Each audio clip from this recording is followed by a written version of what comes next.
So you're thinking about getting your first proper camera, thinking about getting into it, thinking about getting into photography. You've seen other people's pictures, they look nice. Your camera phone doing a good job, but you just want that little bit more. And I'm gonna make a few recommendations to you. Firstly, doesn't have to be the latest, doesn't have to be the most expensive. DSLR or mirrorless. I've done a little short video, which I'll tell you a little bit about the difference between a DSLR and a mirrorless. What you'll often hear people say is invest your money in glass, and by glass they mean lenses, and that's really something I would agree with. That doesn't necessarily mean if you're starting out that you need to go out and buy thousands of pounds worth of lenses. So for me, one of the first things I bought, one of the first things I'd recommend anyone to buy who's interested in capturing pictures of the family, capturing pictures of people, capturing street photography, I would always look at a nice wide aperture lens. One of the best ones I would recommend to almost anybody to buy when they get their first interchangeable lens camera, be it a DSLR or a mirrorless, is look at your brand Nifty 50. So when I got my Canon, my friend Zayne Poole from Zayne Poole Videography, I'll link his channel below, he recommended getting the Canon Nifty 50. It's a little 50mm lens, nice and cheap.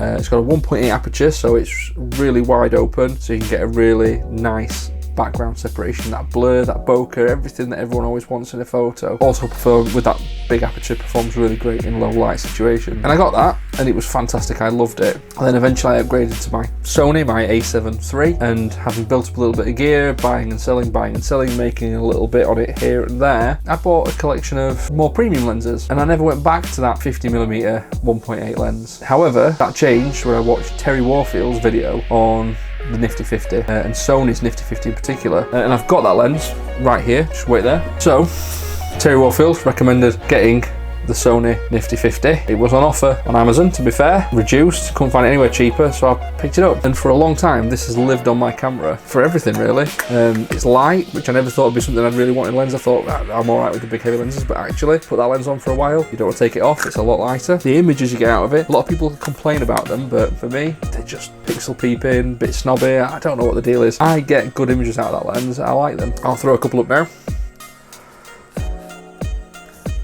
But yeah, this lens, and for any camera system, Nikon do one, Sony do one, and Canon do one. I'd recommend, if you're new into photography and you want to get some nice pictures, you want to get a nice sharp lens, you want to get something that's going to create that look that separates it from a camera phone to a premium image, I would definitely recommend, whatever your brand might be, getting there 50/50. It's not waking up. Follow it. Yeah. So whatever brand you've got, whatever camera you end up just going for, one of the first things I would recommend getting, when money allows, get yourself one of these, the little Nifty 50, and you'll get some really, really nice pictures out of them. And for me, yeah, one of the first things I'd recommend. And again, thank you to Terry Warfield for recommending this lens. It's been a great little addition to my kit. Thank you.